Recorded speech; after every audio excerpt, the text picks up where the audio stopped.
Our final speaker, who will be delivering the concluding remarks of the 14th Geneva Summit United Nations opening, is Rosa María Payá. She's been a longtime friend of the Geneva Summit for Human Rights and spoken numerous times before. She is a Cuban pro-democracy activist, civil society campaigner, I would say one of the most well-known representatives of her people who are trying to free her people. She works to promote international solidarity with Cuba, seeks justice for her father, Oswaldo Payá, who received the European Parliament's prestigious Sakharov Prize, was a 5-time Nobel Peace Prize nominee who was assassinated 10 years ago, and we've never had justice for the case of her father. She coordinates Cuba Decide, advocates for the Cuban government to hold a binding referendum for free and fair elections. She's president of the Latin American Network of Young People for Democracy.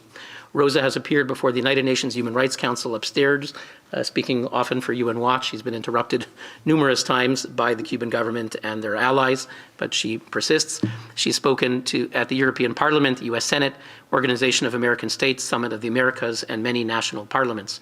In 2019, Rosa María Payá received UN Watch's Morris Abram Award for her courageous defense of freedom, liberal democracy, and universal human rights. I would say that her mission to free the Cuban people from dictatorship has never been more vital. Rosa María. Thank you so much, Hillel. It's, as always, an honor to be here with you and with so many human rights defenders, so needed voices in the face of the evil. As you mentioned, next July 22nd will mark 10 years since my father, Oswaldo Payá, prominent Cuban opposition leader, was assassinated by the Cuban communist regime. In 2013, Ban Ki-moon, the UN General Secretary at that time, received and circulated a petition to create an international committee in order to conduct an independent investigation into the killing of my father. That investigation is yet to be conducted.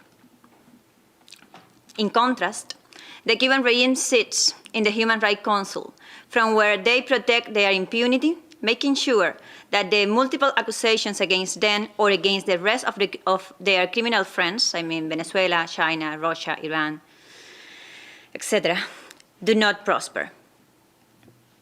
All of these regimes act in gangs, conspiring together to cover their backs and empty the mission of the Human Rights Council of content and effectiveness. So we can only hope that the soon-to-be the expulsion of Russia from the Human Rights Council be followed by the expulsion of Cuba and the rest of the currently seated dictatorships upstairs. We all know the long criminal friendship history between the Castro brothers and Russia. We all remember the role that the Cuban regime played during the Cold War.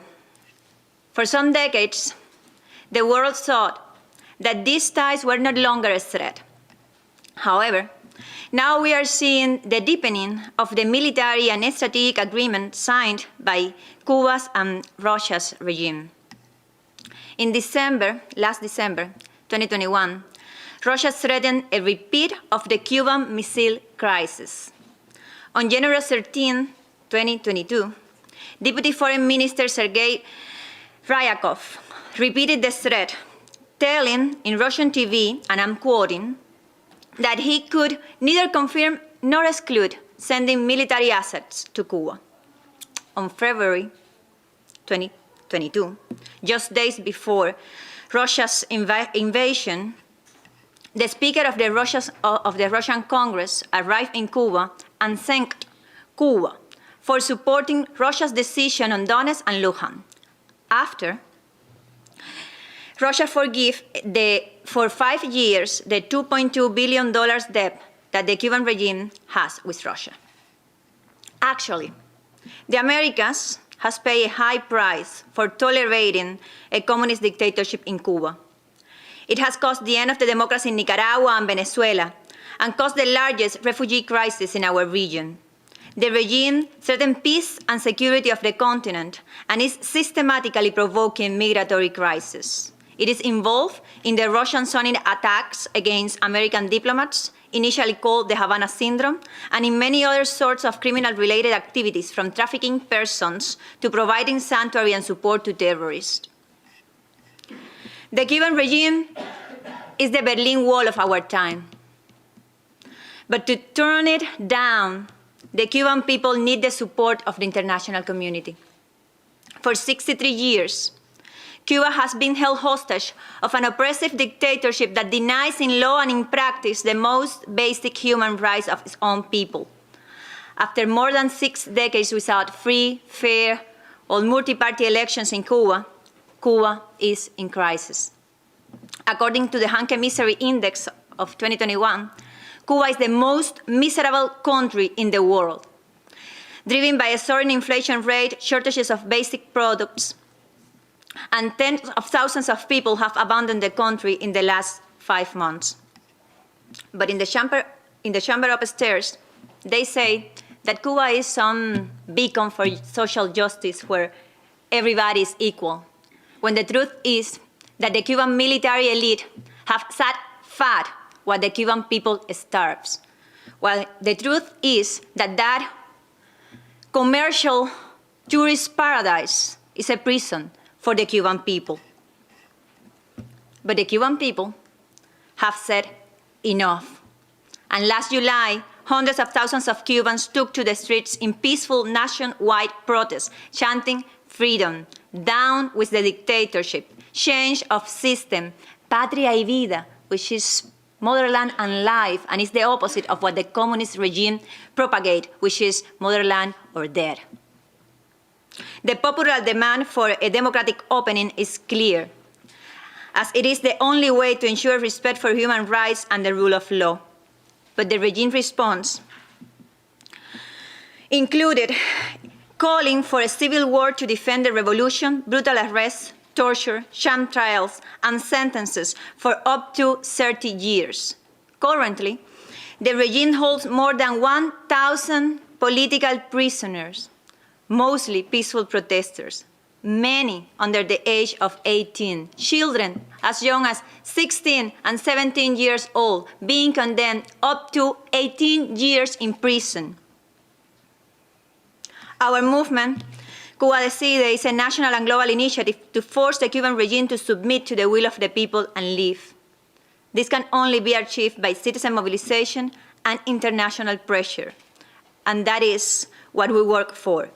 But activists on the island fight in the most disadvantageous conditions possible, and it is imperative that all of the nations of the free world support the Cuban people's fight for a change, because the victory of the democracy in Cuba is essential to open the path to peace, prosperity, and stability in the whole hemisphere. It seems that the world has been sleeping while the Chinese Communist Party tries to exterminate Uyghurs. The Taliban regime takes over Afghanistan. The Putin and Iranian regime kills dissidents, and Venezuelan and Nicaraguan dictatorship torture political prisoners following the Cuban State Security's handbook.